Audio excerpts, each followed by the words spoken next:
We're officially live, broadcasting only on onedealaway.com/live. My name is Nev, this is Money Matters, and today is Thursday, November 5th. No, we still don't have a president quite yet, but as I have expected, this is going to take a while. So, without further ado, we're going to go in and continue with our normal broadcast. Slightly different, right? But we're going to be talking about real estate, what's happening in the world of real estate, what's going on with mortgage rates, what's going on with some of the laws. There were some of the things that were put on balance in different states that were talking about potential rent control, potential taxation. So all of those things impact real estate. And today we're going to discuss just that of what was passed, what was not passed, and what are the things that are still potentially pending. We're going to be looking at the rates.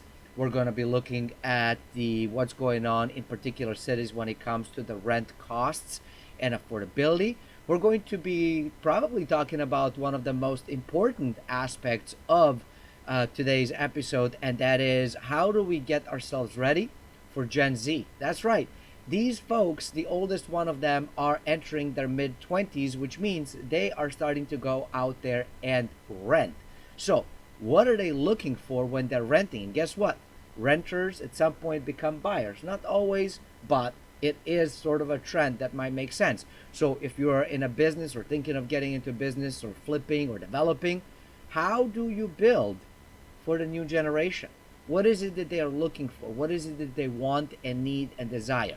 That is what we're going to be discussing here and so much more. So let's do this.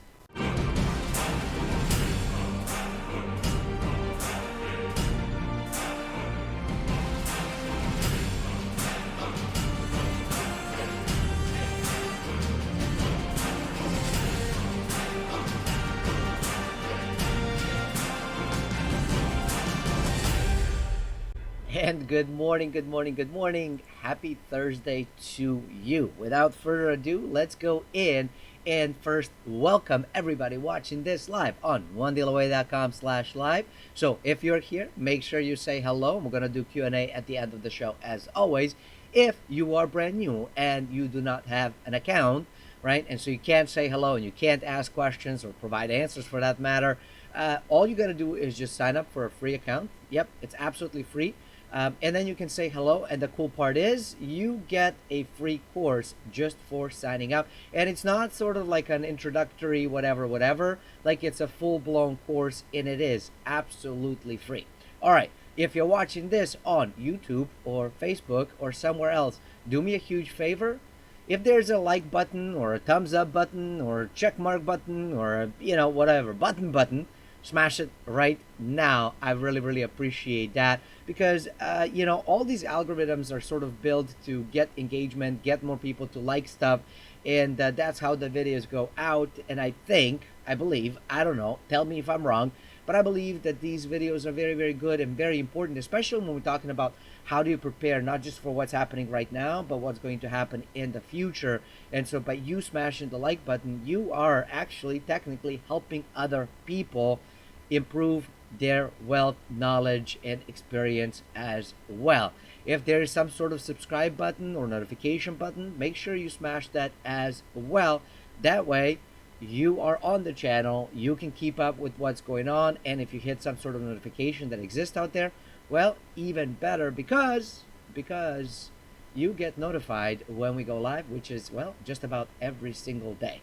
Okay, let's go in. Without further ado, let's actually do the business. So what's going on with the rates? So as you can see, the rates are very interesting.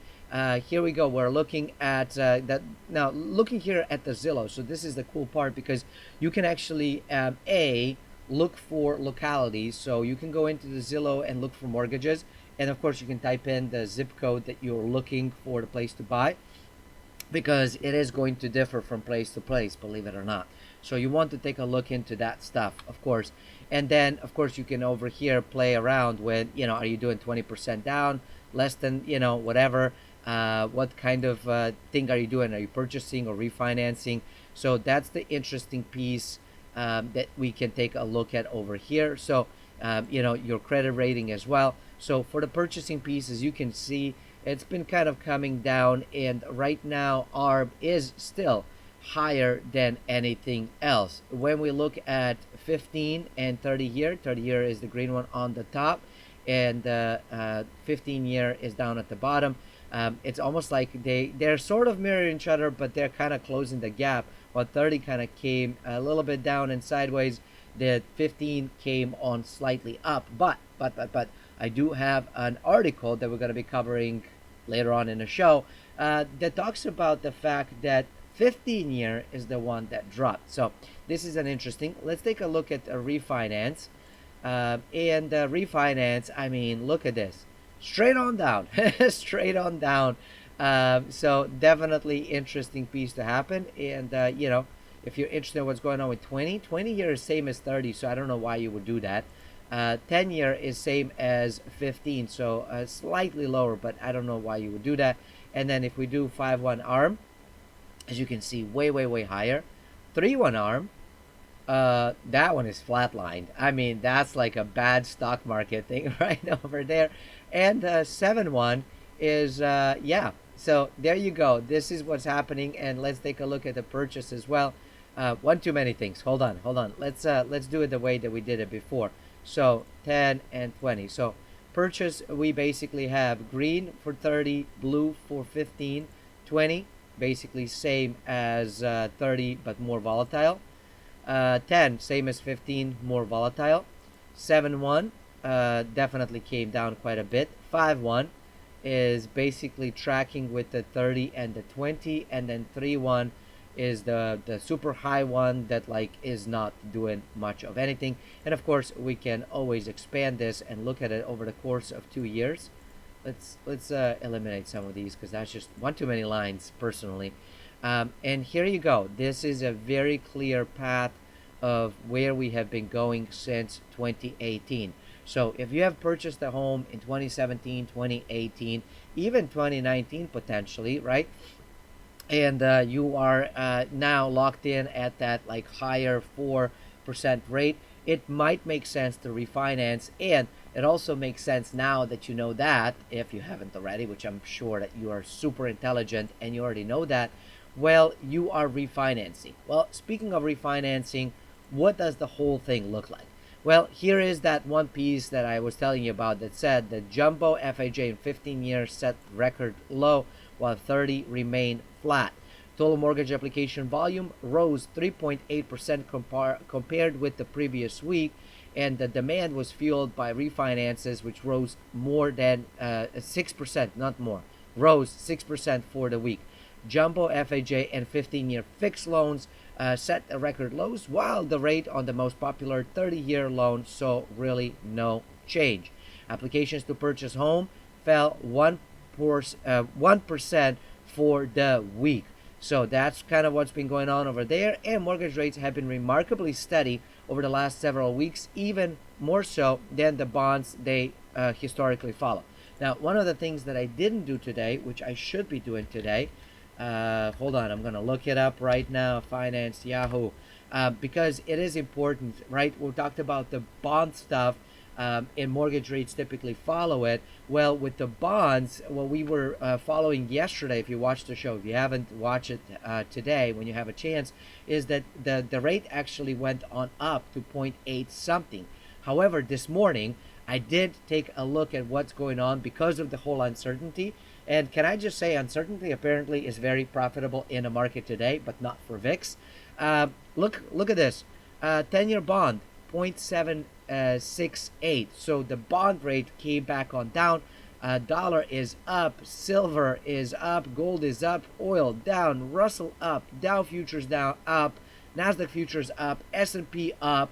I mean, it's an up day yesterday and today, both futures and the real deal, with some of the things, going up, like Facebook, I want to say, was up like over 8%. Super crazy. Amazon up, Bilibili up, like crazy stuff was happening yesterday. Crazy stuff was happening yesterday. So if you were shorting the market, it wasn't a good day yesterday, I can tell you that much, especially if you're using leverage. Whoo, boy, a lot of money was gained, a lot of money was lost. So But anyways, let's go in and continue talking about this stuff. So this was the interesting article that I saw from CNBC. But then we also seen we've also the one of the things that I also wanted to point out is that we've seen a little bit of a change when it came to a active mortgages in like a bailout and stuff. So I actually have a video. It's a very short video. We're going to watch it together, but this is basically saying there are 5.7% of active mortgages in COVID-19 bailout. So I am going to keep quiet for just a moment, and I'm going to let the folks over here tell us of what's going on. Don't forget, every week we get the latest count of the number of homeowners in government and private sector COVID-related mortgage bailouts, and that number is actually rising again after recovering for several months. Just over 3 million, or 5.7% of all active mortgages, according to Black Knight. Now we have an exclusive breakdown by state, which offers crucial insight into where borrowers are struggling the most. So let's turn to this year's potential swing states. In Florida, Nevada, and Texas, more than 7% of borrowers are delaying their monthly payments under these bailouts, higher than the national average. And in Georgia, just under 7%. Meanwhile, in Arizona, Pennsylvania, Wisconsin, Ohio, Iowa, and Michigan, the share is in the 4% range, below the national average. North Carolina is right around average in the 5% range. Now, these bailouts allow borrowers to delay their monthly payments in 3-month increments for up to a year. About 80% of all borrowers in bailouts are on extensions beyond the first 3 months, and we're seeing an uptick in both new forbearance plans as well as some borrowers coming back into forbearance after getting current again. So it's really interesting to see how this is working out in states across the country. Back to you guys. All right, well, there you go. Back to us over here. So that's an interesting piece that I wanted to share with you because, again, it's very, very important for us to understand what's happening overall in the market. For me, the interesting piece that I am seeing is that the folks are sort of utilizing forbearance to kind of get into it. Now, is it possible that they're doing it because financially they kind of have to? Absolutely, yes. Is it also possible that they're pausing on it, utilizing that money for something else, like maybe potentially getting into the market to make some additional money, and then going and sort of catching up without penalties? Yeah, that's also possible. Is it good strategy? I don't know. I think it's a very risky strategy. If you don't hedge your bets correctly or don't bet correctly, you could potentially lose it. But then again, who am I to judge of what people do? But I think it's very interesting that we're seeing sort of the rise in this whole thing. And again, it does make sense if you really, really think about it, because it makes sense if you think about it because of the whole fact that, as we're getting more virus and more layoffs, more closures, more shutdowns, it makes sense that, you would also have more people need to jump back into that whole forbearance component. Now, one of the things I did also want to cover, because we are in election year, right? And not just an election year, but elections are, well, they're not happening right now. Counting is happening right now. Elections have happened. Counting is still happening right now. So some things have been decided. Some things have not. Some things it's sort of like potentially, likely, looks like it's this. So let's go in and take a look at this particular article that is talking about what is going on with some of the states and some of the places with taxes, tax increases and reductions. Property and income tax decisions may change real estate markets over time, and I agree. Arizona proposition likely to succeed, increase income tax by 3.5%. California voted on Proposition 15. It's too close to call, but it looks like not going to pass, and it's going to change how commercial residential properties are taxed. If you will recall, and you've been paying attention to the channel, we've already talked about what this potentially could look like, and it looks like it's not going to change. If you're curious what this is, obviously you can look at this article, and of course you can and should go into Money Matters Show and go into the archives, go into the real estate section on the Money Matters, and you'll be able to find it right over there. Colorado passed Proposition 116, which will reduce the state individual and corporate income tax from 4.63 to 4.55%. Illinois did not pass Amendment 1, which would have overturned the state's constitutional requirement that the state personal income tax be flat in favor of graduate tax rate.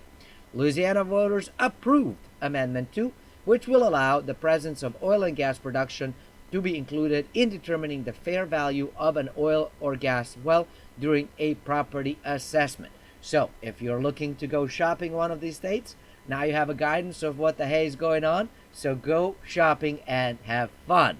Rent control. Well, hold on. Before you go shopping, if you're going to be renting, you need to know these things.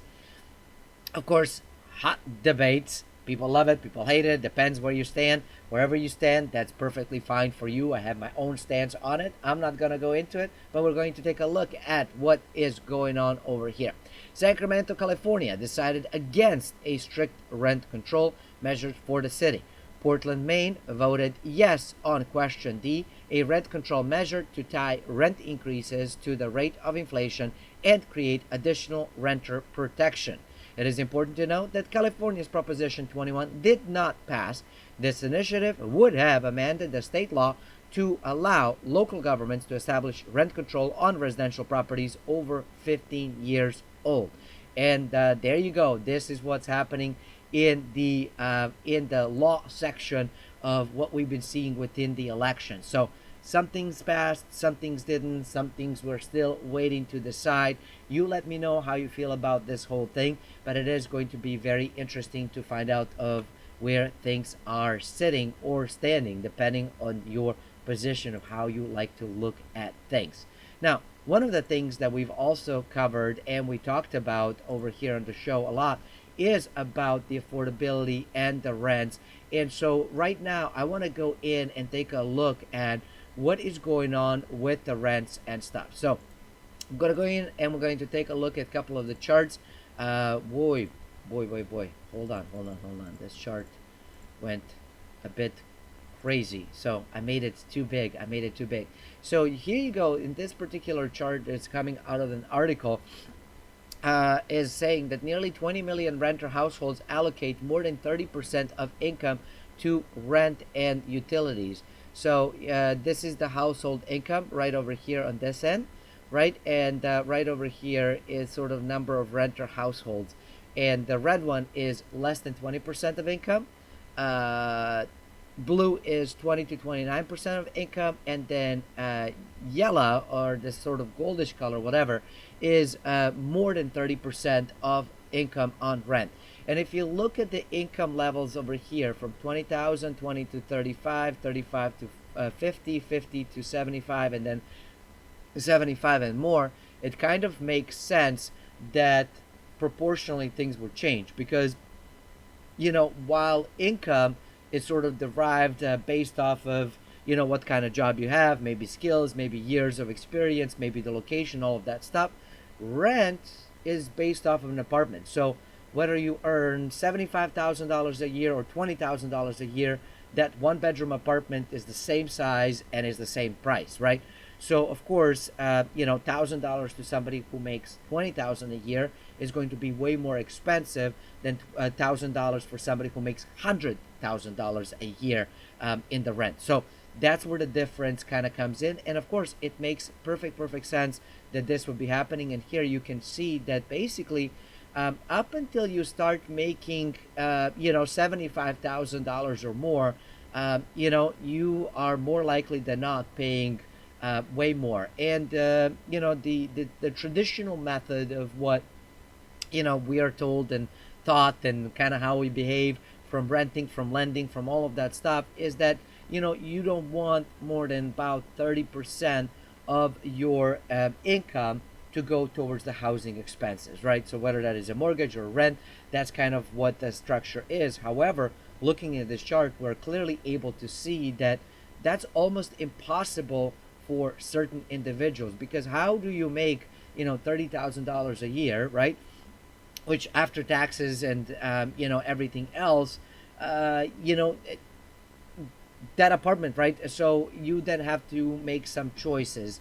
Choices are move further out, move into the neighborhoods that maybe are a bit sketchier or scarier, or I know sometimes a politically correct way would be to say more affordable, but let's also be honest that some of the areas that are more affordable in some cities, not everywhere, but in some cities, they also can be a bit more like, I don't know about this place. Another option is to get roommates. A lot of people are doing that stuff. Some of the things that I recommend if you can swing in as a potential homeowner is try to house hack, meaning try to see if you can save up some money to buy a home. We just talked about the rates are super super low. FHA has dropped, so you can qualify for FHA more likely than not. Buy something that has maybe 3 bedrooms, 3 bathrooms, or 4 bedrooms, 4 bathrooms that you can afford. You save up a little bit. You're going to need some money for closing costs. You're going to need that 3.5% down. Yes, you're going to pay some PMI and stuff, but you can qualify in the twos right now, 2% loan for that stuff. You go in, buy something that is slightly under the market, right? Like look at the market that has, $400,000 average home, and you look to buy something at 2 or 250. That means that you bought in a really good market, affordable house. You can then go in. If you're a little bit handy, you can go in and fix it up and stuff. The cool piece is that if you get something like 3 bedroom, 3 bathroom, you can go in and rent the bedrooms to local, college students. And when I say college students, everybody thinks of like that, crazy freshmen or sophomores, like all they want to do is party. No, there are people that are also freshmen or sophomore that are not that way. There are people that are in their senior year. There are people that are graduate students, doctoral students that are needing a place, and maybe they don't need a whole house, they just need a room. It could also be young professionals that live somewhere, but the entire place is just too much. So if they can have a nice bedroom with a beautiful bathroom, access to the kitchen and living room, backyard, and that stuff, it might make sense for them. You go in, you bring that along, right? That helps you with the payment of the mortgage. And who knows, if you properly do the math and stuff, you potentially could even live for free. And if not for free, well, then you live at a much, much lower rate. So that's one of the things that I would recommend, honestly, if you're able to swing it. Now, I understand you can't do that everywhere and all the time, but I think it's a valid thing to at least consider. Now, when we look at what's going on with the income and what's going on with the rent, here are some of the places that are the highest share of income going towards rent and where they're located. And that's the red stuff on the left hand side of the screen. And you will see that Miami Gardens, Florida is at 50, almost 52%. And Connecticut, a lot of Connecticut, a little bit of Florida. Let's see, California, it's only one place, Antioch. I feel like I should know that, and I don't. We have one place in New Mexico, Savannah, Georgia. Savannah, Georgia is beautiful. Boy, that place is expensive. It's really, really expensive. I actually think Savannah, Georgia might be more expensive than Atlanta, if you can believe that. Boulder, Colorado, yes, Boulder is definitely one of beautiful places, but it is also fairly pricey. On the lowest end of the spectrum in the small cities, Woodland, Texas is the most affordable. Allen, Texas, League City, Texas, so a lot of Texas, a little bit of Oklahoma, Indiana, Washington, Bellevue, Washington is apparently really, really affordable place. Centennial, Colorado, there you go, one place in Colorado. Fargo, North Dakota is coming in, one of the small cities that makes sense. On the mid-size of the whole spectrum as well, the most expensive side, again, in the red on the left, Springfield, Massachusetts, well over 50% at 50.4%. Pretty expensive. So we do have quite a bit of California here, some Oregon, Florida again. Hollywood, Florida is right there. Eugene, Oregon, again, beautiful, pretty expensive, but not as expensive as, well, I don't know. It just depends on where in Portland you want to live, I guess. So I'm going to preface it with that. But Eugene is very, very pricey, interestingly enough. So here you go. We do have quite a few places that are on the expensive side. And then these are mid-sized cities. On the more affordable side, we have again, Texas, Arizona, Virginia, a little bit of California, South Dakota, Kansas. Overland Park, Kansas, is definitely winning on this one, with Cary, North Carolina, Irving, Texas following closely behind or with it. And then out of all of these, the most expensive one is Chandler, Arizona, which is still a very, very beautiful place to live. And if you don't know where Chandler, Arizona is, when I first moved there, I just called everything Phoenix. And Chandler is really gorgeous. So I do like it quite a bit. It reminds me a lot of Tempe, Arizona, minus a lot of college kids, but way more affordable. So there you go. In case you are curious and looking, that what makes sense to do and consider.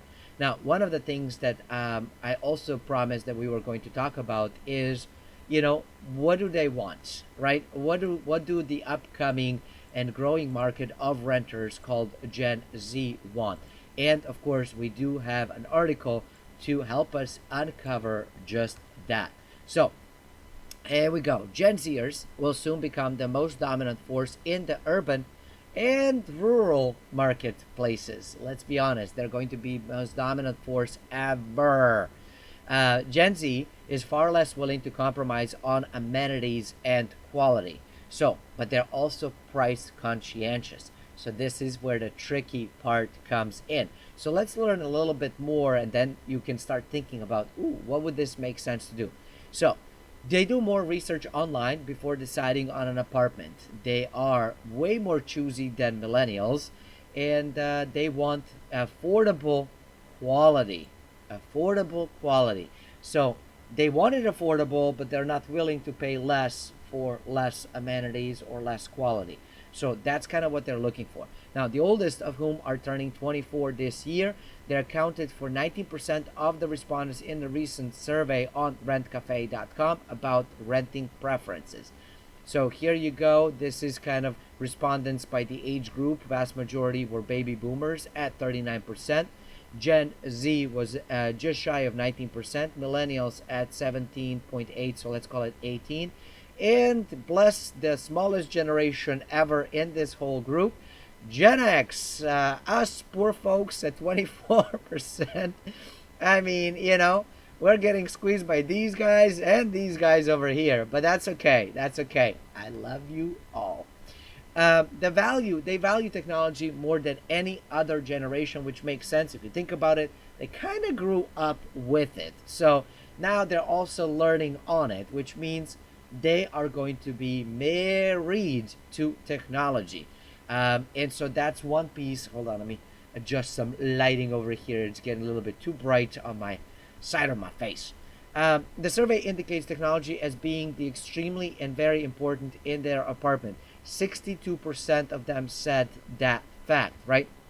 That is incredibly important. And then look at baby boomers. They were like, yeah, that's kind of nice, but you know, it's sort of like somewhat important, which makes sense. Gen Z sort of like all over the place. We're like anywhere from not important at all to like incredibly important, and probably depends on what kind of job you have. Millennials are saying, no, no, no, this is kind of important. And then Gen Z is like, no, I'm going to need that. High-speed internet is came the highest than any other features in the communities and the apartment complexes, more than parking, gym, laundry, or anything else. They really, really want this. What they really don't care about is community events. That's one thing that they were like, whatever. Outdoor kitchen and grilling areas, they were like, whatever. So that's not necessarily as high. It's kind of like nice to have, but you know, I don't know. I've lived in many different places where they had that stuff. I rarely saw anybody use it. I think people like having their own. The whole shared component, you got to carry everything. People are not as crazy about, but every so often I would see it, but it's very, very rare. What I have seen people use in the shared community in my 20 plus years of doing this stuff, uh, what I have seen people use that is shared, gyms are fairly well used. I don't know how they are now, right? But they're still pretty used. Hot tubs, pools. So those are the things that are definitely used. things like putt-putt golf and shared green spaces and grilled stuff and that kind of stuff. They don't use it, but it does look nice when you come to the property and take a look. So maybe that's the reason why folks are still putting that on. Of course, what they do want is gym is, right now at about 14% of importance to them, way more than boomers and Gen X, right? Comparatively speaking. So, gym fitness centers are kind of important to them. Uh, and then, let's see, high speed internet is this guy right over here, and that's very important to them, just like it is to millennials. And then the pool and sun deck is very, very important. So, like I said, if you can give them internet, a little bit of pool, and there's a gym right there, they're fine.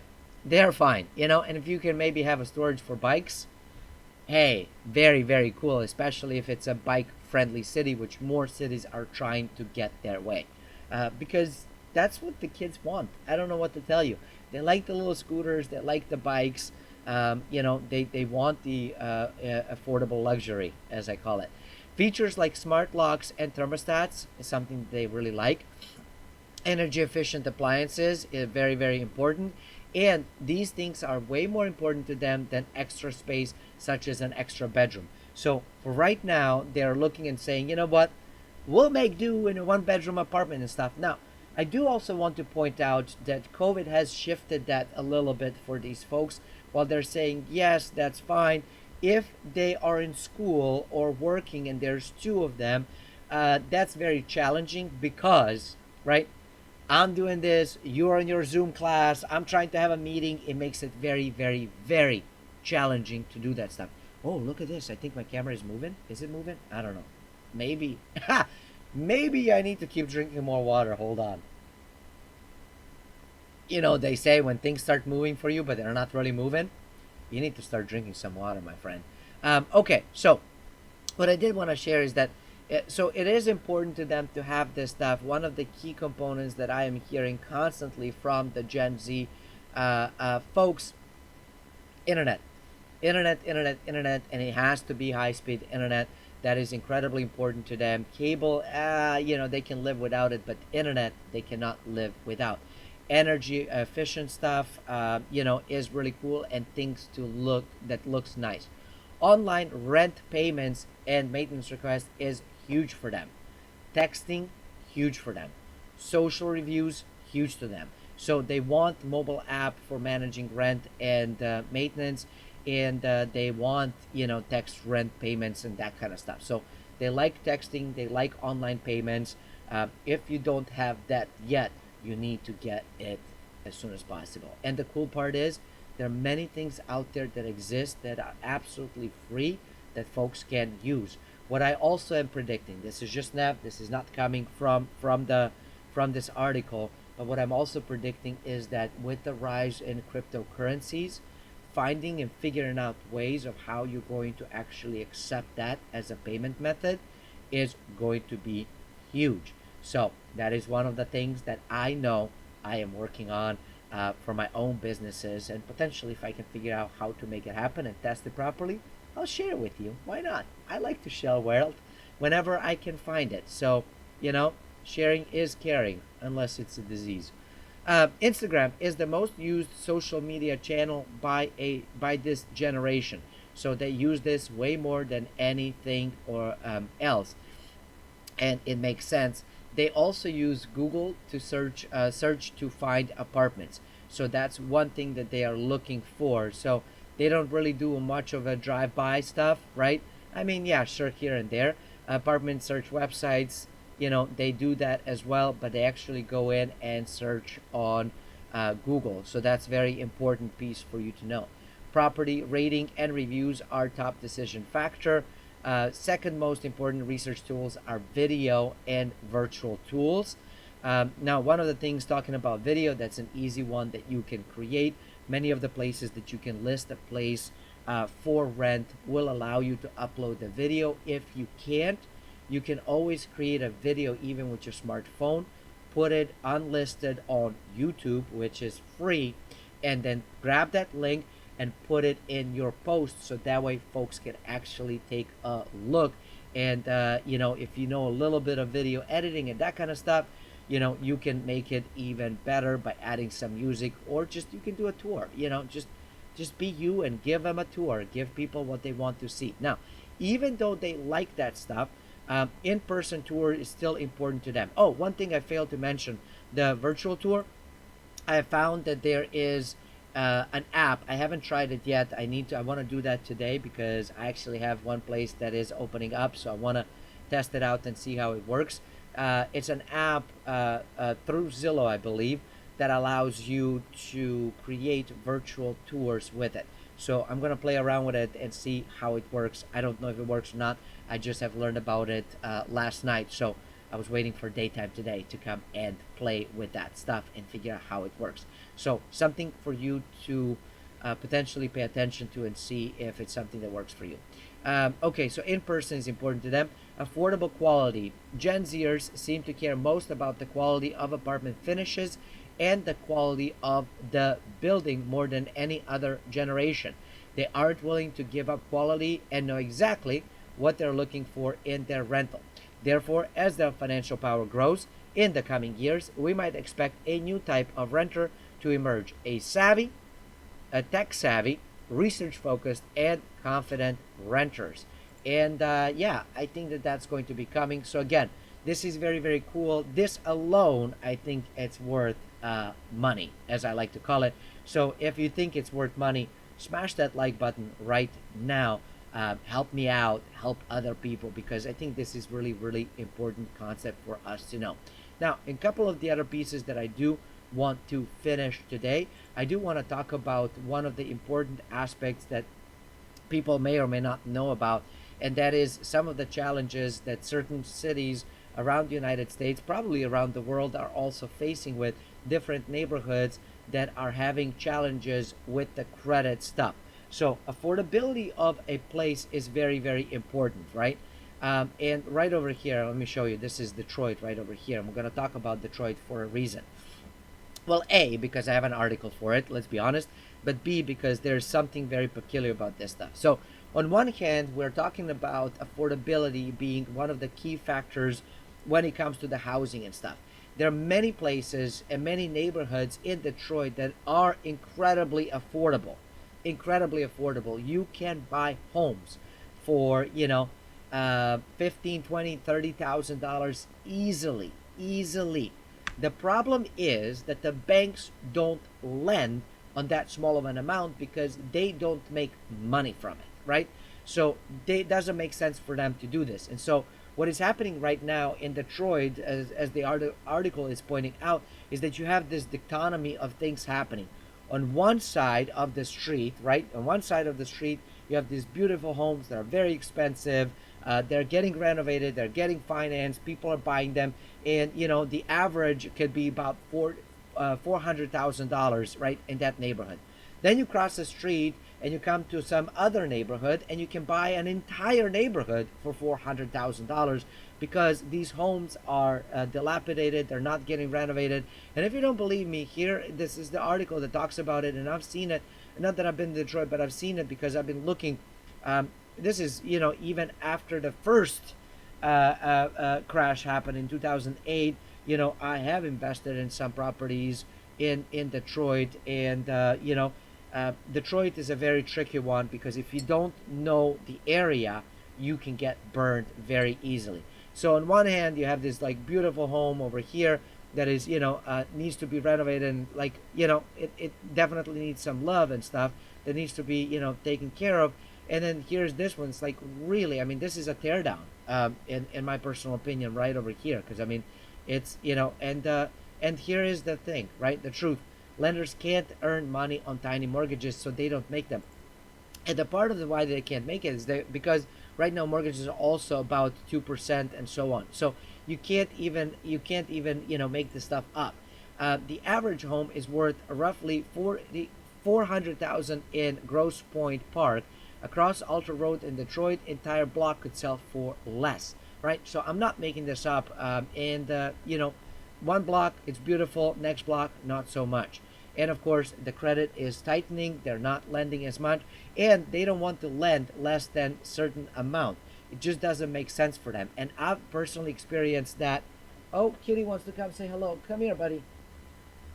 Say hi to Charles. Hey, Charles. Mwah. All right, buddy. See you later. So Charlie wanted to say hello. So he doesn't do that very often, but I like it when he does. So, anyways, what I was going to tell you is I've seen this and I've experienced this personally in 2009, 10, and 11. Then they kind of lowered it because everything was melting down. Right now, things are not melting down, they're actually going on up. So, for them, it doesn't even make sense to do that. So, what happened in this particular story is that this person, it looks like it might be a green screen, right? It looks a little bit montage, but I could be wrong. So what do I know? Although I don't know, shadows are working. Shadows are working. So who knows? Maybe it's the lighting. But Alicia Lurie didn't apply for a mortgage when she was ready to buy in 2018. Instead, she signed a seller finance deal to purchase 3-bedroom brick house with a brown and yellow awning on the west side of Detroit for $35,000. Yes, these deals exist, and that is one way that this could be fixed is with seller financing. Seller financing is what makes sense. Now, one of the things that folks don't always understand, and here is the interesting piece, I'm going to continue reading and then I will explain.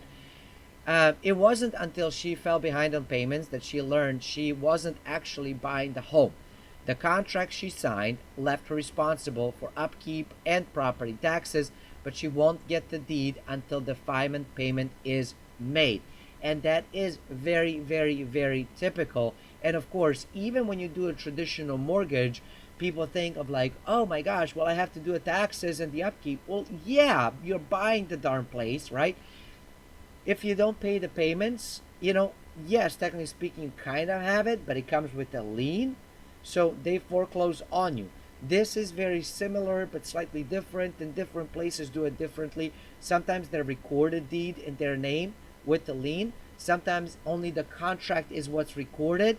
The original owner holds on to the deed, and then once it's satisfied, then it actually transfers. So you definitely want to read the contract, and you want to pay attention to the whole thing.